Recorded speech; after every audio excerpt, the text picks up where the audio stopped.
میرے محترم بزرگوں اور دوستوں اور عزیز ساتھیوں،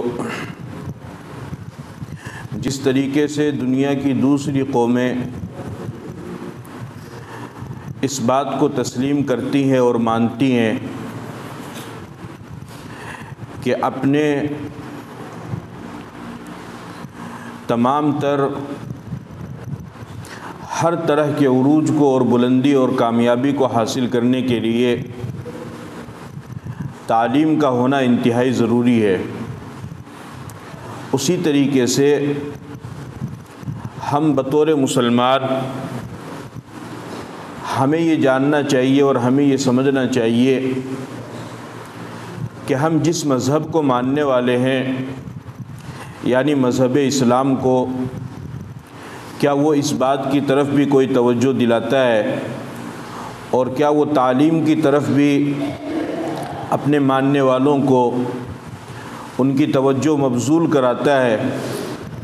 اور جیسا کہ پوری دنیا کے اندر بطور خاص مذہب اسلام کے خلاف یہ آواز بلند کی جاتی ہے اور یہ نعرہ لگایا جاتا ہے کہ مذہب اسلام نے تعلیم پر اور حصول تعلیم پر کوئی خاص زیادہ توجہ نہیں دی ہے، جبکہ یہ بات بالکل حقیقت کے خلاف ہے۔ جب آپ مذہب اسلام کی تاریخ کا مطالعہ کریں گے، جب آپ قرآن اور حدیث کا مطالعہ کریں گے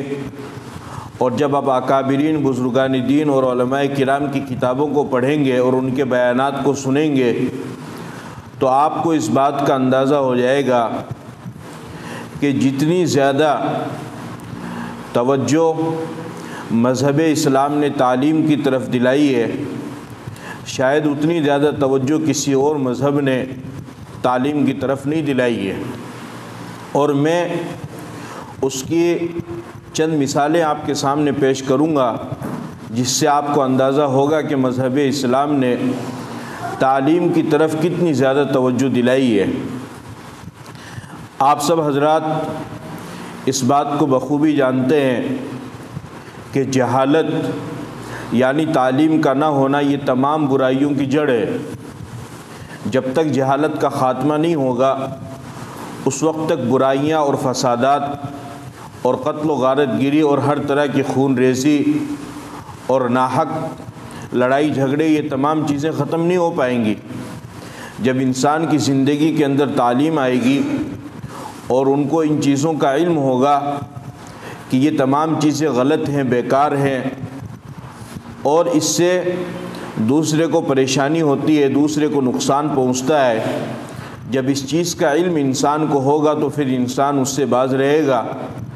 اور جب ان چیزوں کا علم انسان کو نہ ہو یعنی انسان ان تمام چیزوں سے جاہل ہو تو پھر اب اس صورت میں وہ کچھ بھی برائی کر سکتا ہے، چونکہ وہ جانتا نہیں ہے کہ بھئی یہ چیز صحیح ہے یا یہ چیز غلط ہے، یا میرے مذہب نے مجھے اس کی تعلیم دی ہے یا تعلیم نہیں دی ہے، یا اگر میں اس کام کو کرتا ہوں تو میرے اوپر کوئی گناہ بھی ہوگا یا نہیں ہوگا۔ جب ان چیزوں کا انسان کو علم نہیں ہوگا اور انسان اس سے جاہل ہوگا تو وہ اس کو فوراً کر گزرے گا، اور جب انسان کو ان چیزوں کا علم ہو جائے گا کہ یہ چیز صحیح ہے اور یہ چیز غلط ہے، پھر اس کے بعد اگر انسان غلط چیز کو کرتا ہے تو وہ نفس اور شیطان کے دباؤ میں آ کر کے تو کرے گا، لیکن دل اور اس کی تعلیم اس کو یہ کہے گی کہ تجھے یہ کام نہیں کرنا چاہیے۔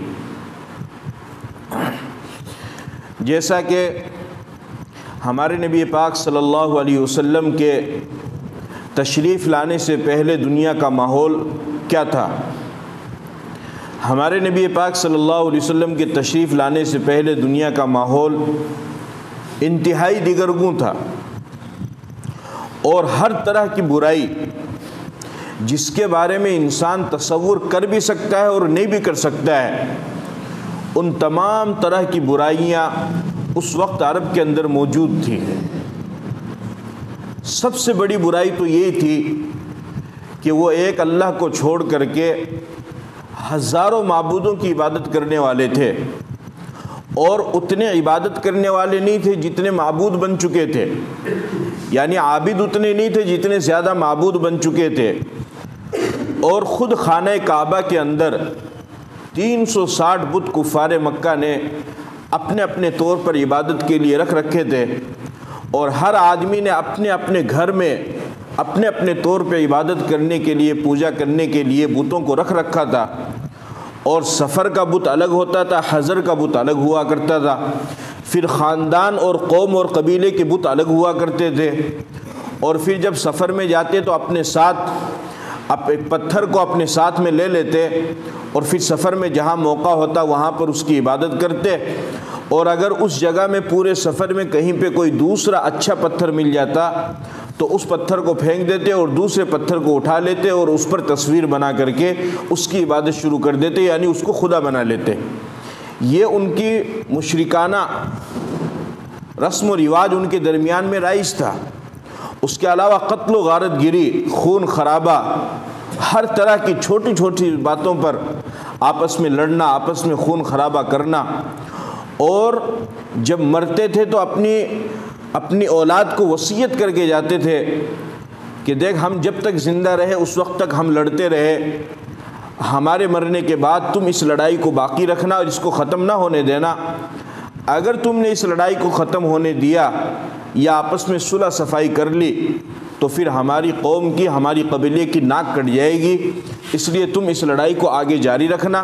پھر جب اس کے مرنے کا وقت آتا وہ آگے والوں کو وصیت کرتا، اس کے مرنے کا وقت آتا تو وہ آگے والوں کو وصیت کرتا، اور اس طریقے سے معمولی سی بات پر ہوئی دو آدمیوں کے درمیان کی لڑائی وہ ہزاروں سال تک دو قبیلے اور کئی قبیلوں کے درمیان چلا کرتی تھی۔ اس سے زیادہ جہالت اور کیا ہوگی؟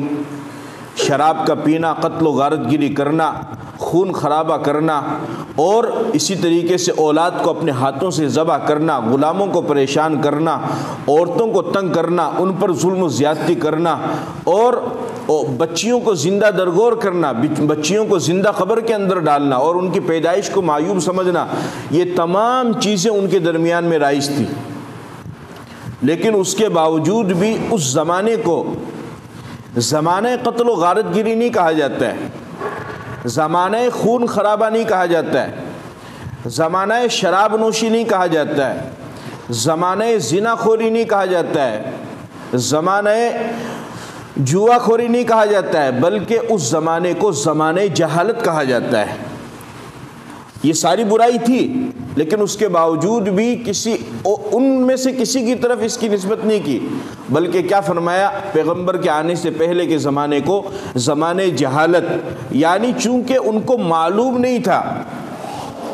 کہ یہ گناہ ہے اور یہ کیا ہوتا ہے اور یہ کیا نہیں ہوتا ہے، تو اس کی وجہ سے وہ یہ سارے گناہ کرتے تھے، اور معمولی سی بات پر ہونے والی لڑائی کو وہ ہزاروں سال تک چلایا کرتے تھے۔ اس کی وجہ سے اس زمانے کا نام رکھا گیا زمانے جہالت، یعنی نہ تعلیم کا، نہ جاننے کا زمانہ۔ اس کے برخلاف جب اسلام آیا، پیغمبر دنیا کے اندر تشریف لائے، تو اللہ تعالیٰ نے سب سے پہلے پیغمبر کے اوپر جو آیتیں نازل فرمائی قرآن کریم کے اندر، اور قرآن کریم یہ سارے مذہب اسلام کے لیے بھی اور اس کے علاوہ انسانیت کے لیے بھی یہ رہبری اور ہدایت ہے۔ اگر کوئی انسان چاہے وہ مذہب اسلام کا نہ ہو، کسی اور دھرم کو ماننے والا ہو، اگر وہ سچے دل کے ساتھ میں، صدق دلی کے ساتھ میں اگر وہ قرآن کریم کی تلاوت کرتا ہے، اس کو پڑھتا ہے، اس کے ترجمے کو پڑھتا ہے، اس کو سمجھنے کی کوشش کرتا ہے، اور یہ نیت اس کے دل کے اندر ہوتی ہے کہ اگر یہ برحق ہوا تو میں اس پر چلوں گا، تو اللہ تعالیٰ اس کو ضرور ہدایت عطا فرماتے ہیں، چونکہ قرآن صرف مسلمان کے لیے نہیں بلکہ ساری انسانیت کے لیے ہدایت ہے۔ اب قرآن کریم جب نازل ہوا تو آپ حضرات اچھی طریقے سے جانتے ہیں کہ اسلام کے بے شمار ارکان ہیں، اور جو بڑے بڑے عظیم الشان ارکان ہیں کہ ان کے بغیر انسان کا، خاص طور پر مسلمان کا، ایمان ہی ادھورا رہتا ہے۔ سب سے پہلا رکن تو یہ کلمہ پڑھنا۔ جب تک انسان کلمہ نہ پڑھ لے اس وقت تک اس کا کوئی بھی عمل قابل قبول نہیں ہے۔ یہودی، عیسائی، کافر، وہ کسی بھی طرح کی بھلائی کر لے، دنیا کے اندر کسی طرح کا اچھا کام کر لے، اس کا بدلہ اللہ تعالیٰ اس کو اسی دنیا میں عطا فرما دیتے ہیں، آخرت میں اس کو جنت نہیں ملے گی۔ ایمان کتنا بڑا رکن ہے، یعنی جنت میں جانے کے لیے ایمان کا ہونا ضروری ہے۔ اس کے بعد پھر دوسرے نمبر پر آپ آ جائیے، نماز ہے۔ نماز کے بارے میں آپ نے فرمایا کہ نماز کا مقام دین اسلام کے اندر ایسا ہے جیسا کہ سر کا مقام بدن کے اندر ہے۔ اگر بدن میں سے سر کو ہٹا دیا جائے تو جسم صحیح سالم باقی نہیں رہے گا۔ اسی طریقے سے اگر کسی کے دین اور کسی کے اسلام میں سے اور کسی کی زندگی سے نماز نکل جائے تو اس کا دین اسلام بھی باقی نہیں رہے گا، اس کا مذہب بھی باقی نہیں رہے گا۔ اس کے بعد میں روزہ ہے، روزے کی فضیلت آپ نے بیان فرمائی، زکوٰۃ کی فضیلت آپ نے بیان فرمائی، حج کی فضیلت آپ نے بیان فرمائی، تمام چیزوں کی فضیلتوں کو آپ نے بیان فرمایا۔ اور اس کو آپ اچھی طریقے سے سمجھ سکتے ہیں کہ یہ تمام چیزیں کتنی زیادہ ضروری ہیں۔ تو قاعدہ تو کیا بنتا تھا کہ اللہ تعالیٰ جب قرآن کریم کو اپنے پیغمبر پر نازل فرما رہے ہیں تو سب سے پہلے اس بات کی طرف توجہ دلاتے کہ جو سب سے ضروری ہے، یعنی ایمان کا حکم دیتے کہ اس کے بغیر کوئی عمل قابل قبول نہیں ہے، نماز کا حکم دیتے چونکہ وہ سب سے عظیم الشان عمل ہے، روزے کا حکم دیتے اس کی بھی بہت بڑی اہمیت اور فضیلت ہے، زکوٰۃ کا، حج کا، ماں باپ کی خدمت اور خیر خواہی جتنے بھی کام ہیں نیکی کے ثواب کے ان کا حکم دیتے۔ لیکن اللہ رب العزت نے ان تمام میں سے کسی بھی چیز کا حکم نہیں دیا، اور سب سے پہلے اپنے پاک پیغمبر پر قرآن کریم کی جو آیت اتاری وہ کیا تھی؟ کیا فرمایا؟ اقرا۔ اقرا کا مطلب کیا ہوتا ہے؟ جہالت دور کرو، تعلیم حاصل کرو۔ اقرا کا مطلب ہوتا ہے پڑھ، اقرا کا مطلب ہوتا ہے پڑھ، تعلیم حاصل کر۔ یہ کیوں فرمایا؟ اس لیے کہ جب تک انسان کی زندگی کے اندر تعلیم نہیں ہوگی وہ نیکی کرے گا نہیں، برائی سے رکے گا نہیں۔ بھئی تعلیم ہوگی، علم ہوگا تبھی تو انسان نیکی کرے گا نا۔ معلوم بھی تو ہونا چاہیے کہ نماز پڑھنے سے یہ ہوتا ہے، روزہ رکھنے سے یہ ہوتا ہے، قرآن پڑھنے سے یہ ہوتا ہے،